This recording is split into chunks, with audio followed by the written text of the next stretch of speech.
on KUAM News Primetime. Shining example of that.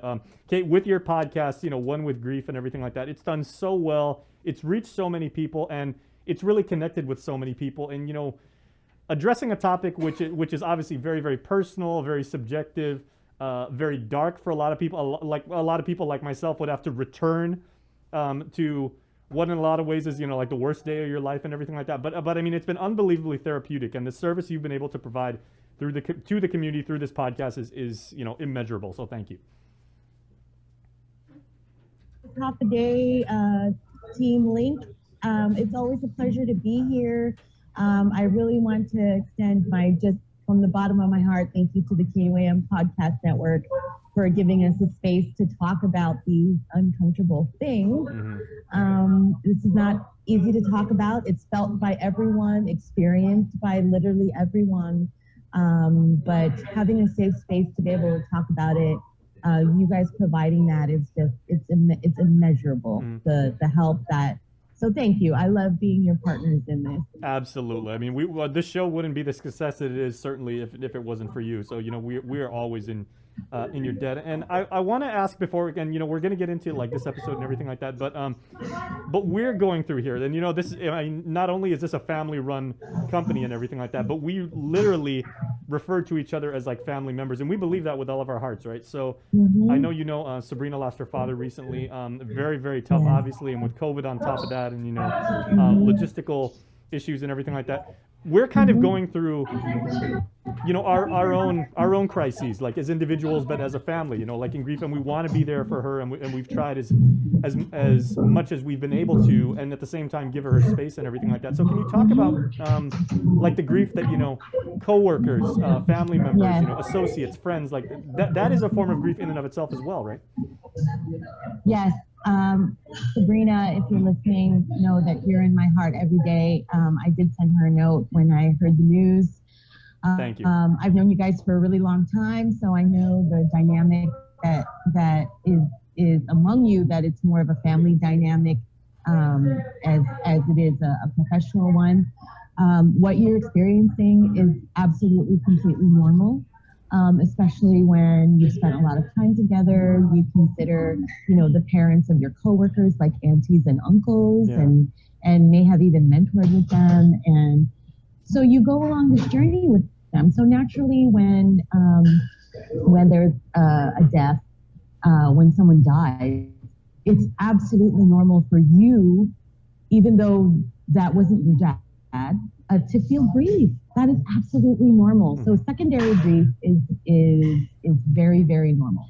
And it carries a lot of the same things. It's almost like your parent passed away, in a sense, or if you were closer to, say, a friend's dad, than more than your own parents. That happens too, when you really have that relationship with them. So absolutely, what you're feeling is normal and natural. It's interesting what you brought up, Jason, because in this episode we talk about resolutions, right? And we often make a lot of physical resolutions about our physical health, right? We want to eat better, we want to exercise more, we want to do better at work, we want to be better parents, and sort of all these external things, but we don't make resolutions about our mental health. And that's just what happens. I don't know anyone that said that, like on December 31st, where they said, like, I'm going to get my mental, all squared away and everything like that. It's like I'm going to stop smoking. I'm going to lose weight. I'm going to run more. But they never just said, okay, I'm going to get the gray matter all locked in. I didn't hear anybody do that. Exactly. Or I'm going to get my heart in check. And, and so emotions are in your heart. So what happens is, and in this episode, you'll get to, it's part one, so it's two parts. So in this first part, you're kind of walked through some things that can kickstart your emotional resolutions. And I prefaced it too as saying, if you had resolutions last year that you didn't quite complete or get to, that's okay. And then if you kickstart these emotional resolutions in 2022, and here we are, you're finding yourself still not able to do all of them, that's okay too, because we want you to pace yourself and know that your grief experience, your emotional experience is absolutely your own. And so this episode focused on that. I think it's the first 5 or 6.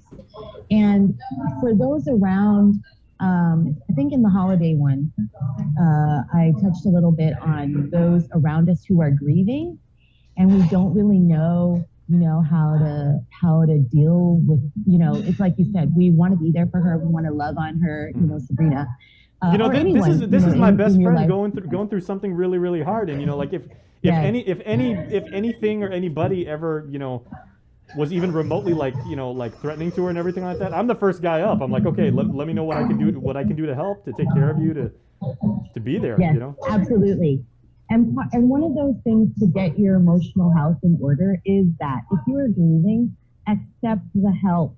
Give those around you the opportunity to be there for you emotionally, maybe bring you dinner, maybe just hold your hand in silence while you grieve. That's okay. But whatever your needs are, communicate them. And then likewise for those who are dealing with someone who is grieving, communicate. Don't assume anything. Don't assume that she doesn't want anyone around or don't assume the griever wants to be left alone, because that's what happens. Grievers tend to isolate, right? At the same time, though, I don't want to be too clingy, and I don't want to be like, "Are you okay? Are you okay? Are you okay?" And and wind up, making the situation worse. And I don't know how to find that comfortable balance between the two poles, I guess. That's why we have sessions, and y'all guys need to call me, and I will come in. I will literally come in, and absolutely for you guys, my KUAM family, I'm going to do this like totally pro bono. I'll come in there and give a short 30-minute talk to everyone on the staff if you want. Thank you. And we do this for employers all the time. And this is literally what your podcast is too. So we're nobody special. I mean, all you can do is just play Kate's podcast and put it on loop, put it on replay. Yes. Well, you guys are very special to me. And Darlene Garcia, she does, having an HR background of over 2 decades, she does a lot of grief in the workplace. That's like it's her thing.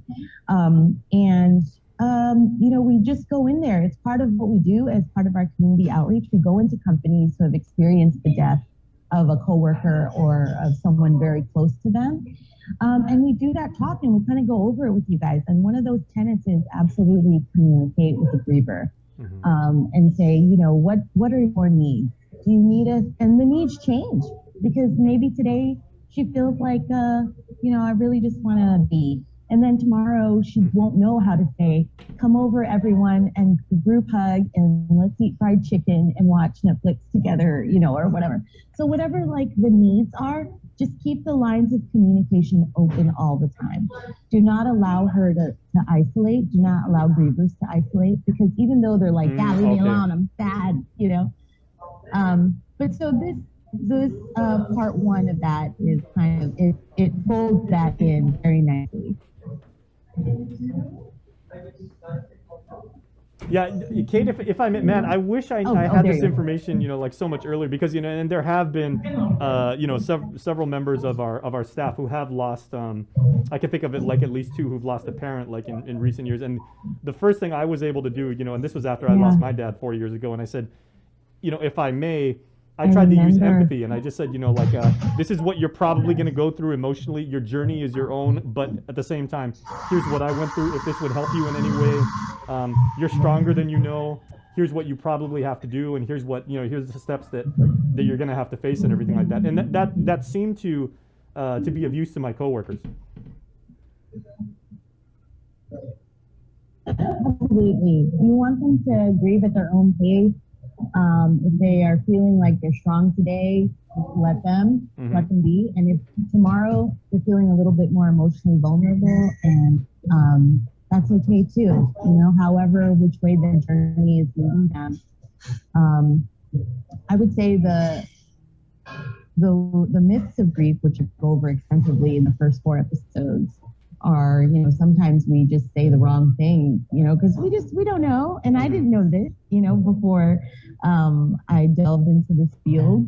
But absolutely keep those lines of communication open. Okay, and then it also speaks to the griever. Yeah, it also speaks to the griever. And this is the beauty of your podcast, because it is a series and you do take someone through, you know, the entire range of, you know, and they say, what is it, a 12-step process, and the key thing is not everybody goes through all 12 steps in the same order.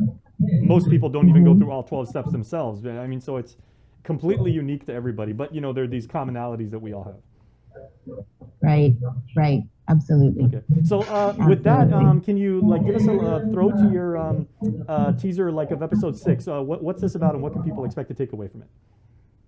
Yeah, so as we were mentioning earlier, we make a lot of resolutions around that center on physical health, but we don't really talk about our mental health or emotional health. So in this kind of segs into that as to why you need to listen to this podcast, because if you haven't made any emotional resolutions, yeah, you probably should. All right. Well, you know, we're only 19 days into January, but it's never too late to get started. So here is a snippet from episode 6 of One with Grief with Kate Balthazar-Dodge about making that resolution. You know, it's the new year, so we make all sorts of resolutions, right? Like, we're going to lose weight. We're going to do better at work. We want to be better parents. But rarely do we make resolutions about grief or our emotional health. And in this podcast episode, and likely in the next one, I want to take a little bit of time to kind of walk you through these resolutions, these emotional resolutions about grief. You know, and when I say resolution, again, it's not something that has to be completed in this year, or you know, resolutions that weren't completed from last year indicate failure. These are ongoing things and reminders to yourself that we're all a work in progress in many ways, physically, emotionally, professionally, in our relationships with the people around us, as coworkers, and even our relationship with ourselves. Kate, the tenor of your voice is so calming and so soothing and so trustworthy, and I think that is part of the process and everything. And you know, again, you know, you're taking us through the process itself, and you know, as they say, it's very cliche, but trust the process, correct? Absolutely, and you have to. It's like they say, you know, getting together with someone who can help you through this, and not going at it alone. Taking action is half the battle. It really is. And a lot of people fear that because, like you said, I don't want to go back to that day. I don't want to go back to that time. But you don't want to go back to it, but little do you know, you're carrying it around every single day. Right. And it's seeping out into all of your relationships, and everything that you do every day it has a tinge of these emotional things that we carry around.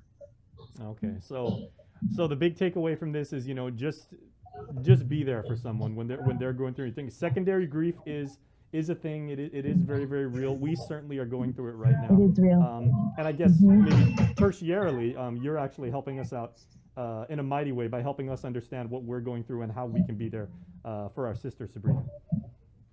Absolutely. We love you, Sabrina. I'm thinking about you. And if you guys need me to come in, you know I'm there for you. Thanks, Kate. Oh, I can't wait till we can interview you again face to face. That's, you know, things are a little bit dicey these days and everything like that, but you know, we'll get there someday, and certainly with your help, we know we're going to get there. So thank you, Kate. Have a wonderful day. Thank you. Thanks, Chris. Jason, have a wonderful, wonderful day. Thank you, Kate. 9:38. We're going to take a quick break right here on the link. Good morning. The KUAM Podcast Network is back and on demand, featuring a great variety of podcasts from our island and region, including culture, lifestyle, awareness, crime, politics, commentary, comedy, and entertainment. Available on most streaming platforms. The KUAM Podcast Network. Subscribe and listen now.